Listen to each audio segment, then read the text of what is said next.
Welcome to the 9 News Prep Rally.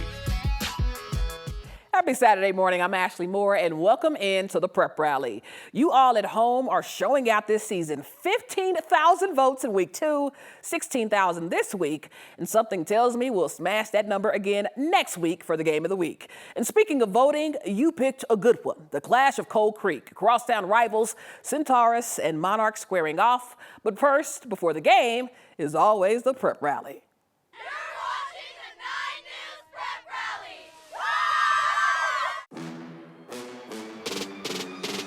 Ladies and gentlemen, welcome to the Clash at Cold Creek. If you've ever seen Bring It On, this is the Prep Rally version. We have Monarch here. Monarch and Centaurus are going to do a cheer off, all right? Cheer off for the rivalry, the Clash at Cold Creek. We're here to win, back to back, we're with our pack, dressed in black. We're here to win, back to back, we're with our pack, dressed in black. C-L-A-S-H, Clash at Cold Creek. Last time, C-L-A-S-H, Clash at Cold Creek. So way back when Louisville had a high school, Lafayette had a high school, 72 Centaurus opened and both towns came together for the same high school. So the bitter rivals all of a sudden all go into the same school. Wow. 98, Monarch opened, so they split them up again and we got the rivalry. Now they haven't played each other since the last 4 years because Monarch was a higher classification than Centaurus for a lot of years. But 4 years ago, or this is the fourth meeting. So now Centaurus and Monarch both 4A, and this is the fourth Clash of Clans. You're watching the 9 News Prep Rally. Oh, but to the game, it's one of Colorado's freshest rivalries, the Clash at Cold Creek. And in its 3 matchups so far, Monarch has took home every one. But you know what we like to say here on the Prep Rally, for the game of the week, nobody's safe. So let's get to this matchup. Let's go, boys! Hey, family on 3, 1, 2, 3. Family! First drive of the game, Mohawks, Nico Rosello passes to Tyler Tharp. He cuts inside and oh my, Tharp collecting ankles for the first score of the game. Coyotes up 7. Very next drive, Malachi Payne heads left, hits a brick wall, bounces right, and it's pay dirt. Monarch with the 14-point lead. And in the second quarter, it's Rosello back to pass. But Warrior Carter Lefkowitz burst through the line for the sack and a loss of 11 yards. Very next play, and Centaurus' Garrett Solis says, let me get in on the action. INT, Centaurus ball, Warriors D comes up big again. A few possessions later, more Payne, Malachi up the middle, and it's easy work. 27-0 at the half.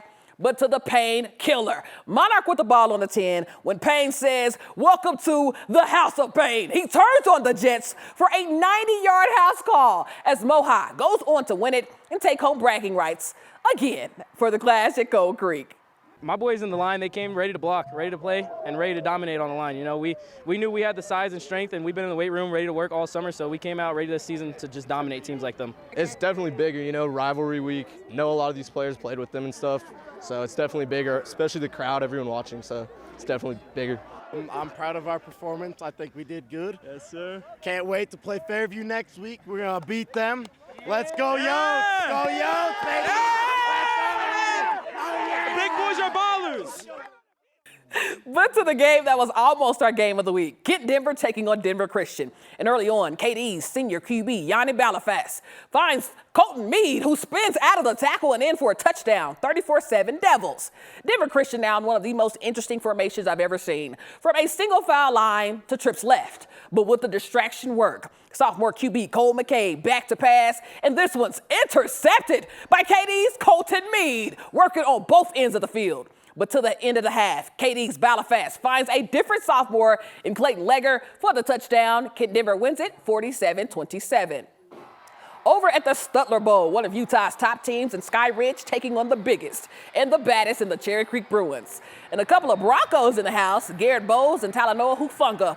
But to the game, Creek up 7 when Sky Ridge QB throws his second interception to Creek's Tate Matthews, who takes it to the house, 14-0. Creek up 21-7, and it's time for another Jaden Fox sighting. He takes it up the left side, and we've seen this rerun every week.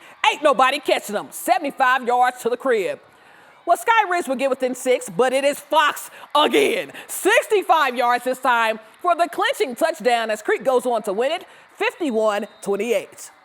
Well, over at Echo Park, the Rock Canyon Jaguars taking on the Douglas County Huskies in the battle of undefeateds, and we'll pick it up in the second quarter. Jaguars QB Evan Diebold fakes the handoff, rolls out, and hits Lincoln Young, and Young does the rest to make it 28-0. Douglas County, though, looking to respond. Senior QB Jaden Adragna, with all the time in the world, launches one deep to senior Jackson McCune. He has just one man to beat and does. 28-7 Huskies trail. Rock Canyon with the noun. It is a handoff this time as Mason Mills does what needs to be done. Rock Canyon remains undefeated with a 42-21 win. And on Thursday night, the Mountain Vista Golden Eagles took on the Cherokee Trail Cougars.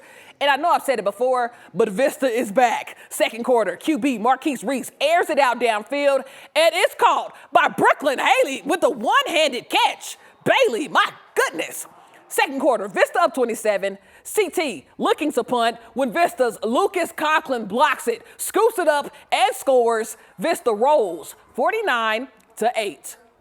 Well, the NFL's top defensive back in Denver Bronco, Pat Surtain, is giving back to the community. This past week, he unveiled his third inspiration room, this one at Arvada Senior High. Photojournalist DeMarco Randall has more.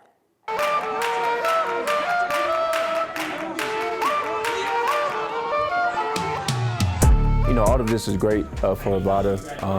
You know, looking at it now, I mean, it's just crazy to even look at. You know what I mean? It's something that, you know, I would never imagine, but to see it come true, see it come to life, man, it's honestly surreal. And 1, 2. Hey.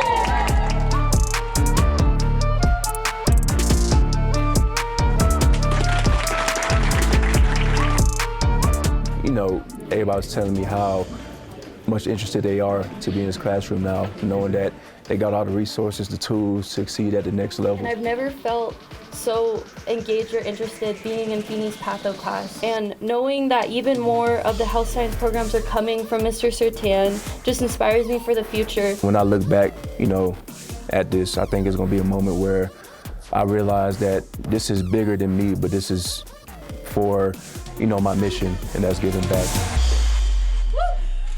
Hey, if I were at Arvada and Pat Surtain walked in, I don't know, I'd be, yay! I think it would be a little bit louder and a little bit more exciting. Absolutely. I mean, the kids were excited. You saw. I mean, what a great thing to do. An inspiration room. I'm inspired. I love that because it is such a small thing for him to do, right? You know, a couple hours or whatever it is, but for those kids, that is huge and they will remember that forever. We had Broncos at the Cherry Creek game. We had Pat Surtain on Arvada. I mean, the Broncos really show out for high school sports, and I love that here. That is awesome. Oh my gosh. Thank you so much, Ashley. We'll be right back.